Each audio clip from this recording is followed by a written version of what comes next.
नमस्कार। स्वागत बा आज के एक और नए पॉडकास्ट में।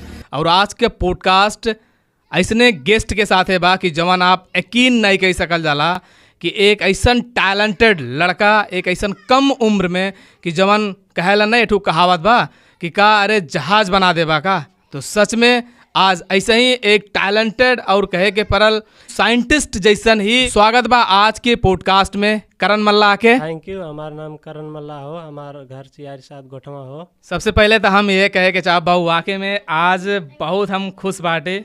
बहुत सारा मीडिया और फेसबुक के जरिए वीडियोज में देखली बहुत सारा लोग अइलें कि सियारी साथ कोठवा के ठौरा करण मल्ला होलें कि जवन एरोप्लेन बनैले बाटन बहुत काबिले तारीफ बा। बहुत सारा लोग कहलें आज वह सोच के हम भी अली मन के वही प्रोजेक्ट रूम में ही बाटे जहाँ कई गो सारा प्लेन पे वर्क होता है। पीछे एक बैकग्राउंड में आप देख सकल जाला ऑलरेडी एठोरा प्लेन जवन के उड़ सकला जवन आप वीडियो में देखल गई होई वो बनल बम। तो सबसे पहले सवाल बाबू से हम करे के चाहब कि आपके ये प्लेन बनावे के एरोप्लेन बनावे के कहाँ से सोच में आयल, कहाँ से सीखल गए, कहाँ से इच्छा भइल कि हम ऐसा प्लेन बना सकेला। छोटा पे से ऐसा एरोप्लेन उड़त देखा ताली तब का सोचा ताली कि मनो हम ऐसा बनाए कह के तो छोटे पे से इतना छोट छोट बनात रहा एरोप्लेन तब वो रेगत भर रहा तब और बड़ा भैली 16 वर्ष की उम्र में हम एरोप्लेन बनाए लगली। तो ओकरे बाद से बनावत उड़ावत 11-10 बेर क्रैश भइल। ओकरे बाद से बढ़िया से उड़े लगल और लैंडिंग होए लगल। ओकरे बाद से हम एरोप्लेन बनावत ही और अब 19 वर्ष हो गई और हम अब फिर से 3 एरोप्लेन बना भैली हम फिर से शुरू कैली हूँ। सिर्फ ये 19 साल के बाटे और 19 साल के उम्र में आज सबसे बड़ा प्रोजेक्ट के रूप में एरोप्लेन बना चुकल बाटे।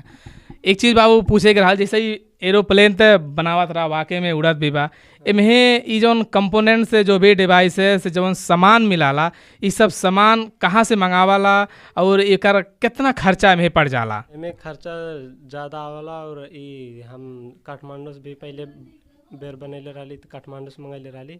अब के एरोप्लेन बड़का बनैली तो गई लाली जयपुर विदेश से मंगैली। काठमांडू और इंडिया और जयपुर से अलग अलग जगहों से एक जना भी कंपोनेंट में यूज होला जो भी मशीनरी लेवल पे जो इनका डिवाइसेस बा मोटर्स बा अकर फैन बा बहुत सारा चीज़ें बा जो अलग अलग जगह से मंगा के एरोप्लेन बनैले बाटन। इमें कितना खर्चा लगभग एक जो भी एरोप्लेन आप बनावल गए बाटे इमें कितना खर्चा कितना पैसा लग गया अब तक? अब तक हम 2 लाख से भी ज़्यादा लगा भैली बनैले में एरोप्लेन। 2 लाख से ज़्यादा, वाह बहुत बड़ी बात है बा।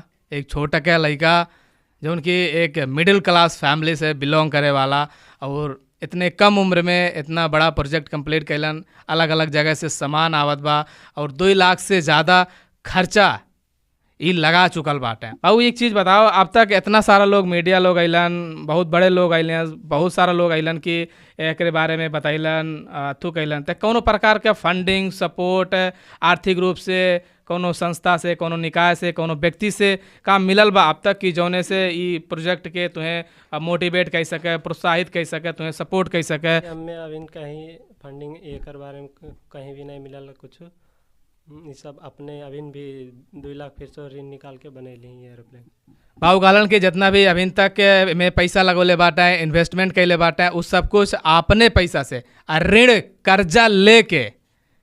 कर्जा लेके ये अपने प्रोजेक्ट पे काम करत बाटा है। तो आखिर ऐसने काम से ऐसने प्रोजेक्ट से का इच्छा अपेक्षा और का उम्मीद बा कि आगे ये प्रोजेक्ट कंप्लीट कैले के बाद कौन चीज़ के उम्मीद बा तो आगे के प्लान का बा ये प्रोजेक्ट कंप्लीट कैले के ऐसा मेरे का प्लेन बनैले से का सोच बा बाबू? तो नेपाल में इकुल एरोप्लेन नेपाल में कंपनी नहीं बा। ये नेपाल में अपन आगे चल के नेपाल में मैन्युफैक्चर करके नेपाल में कंपनी बनाए के अपन और भविष्य में रॉकेट बनाए के सपना बा। रॉकेट बना के मंगल ग्रह पे मन इनके भेजे के और मून पे भेजे के इकुल स्पेस एक्सप्लोरेशन में काम करे के इकुल ढेर इच्छा बा में।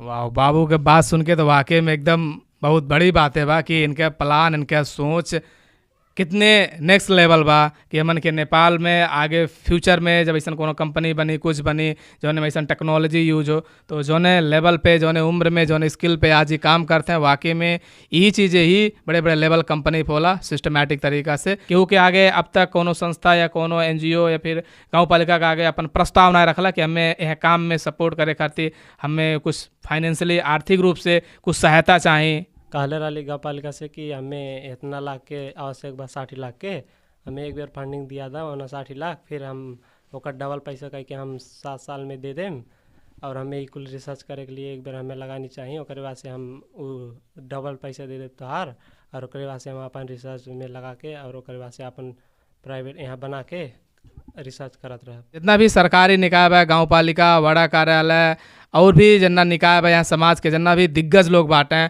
ऐसने टैलेंट के आगे बढ़ावे खातिर, इनके रिसर्च के आगे बढ़ावे खातिर, इनके आगे बढ़ावे खातिर, इनके सोच, इनके काबिलियत के आगे बढ़ावे खातिर अपने अपने ओर से जितना भी हो पावे। नेपाल के जैसन देश में अगर ऐसा एक ग्रामीण क्षेत्र के एक लड़का इतना बड़ा प्रोजेक्ट पे काम कर सकला तो एक हर लोगन के तरफ से फंडिंग आवे के चाहिए, सपोर्ट आवे के चाहिए, ताकि इनके रिसर्च, इनके खोज और इनके जवन सोच बा आगे बढ़ सके।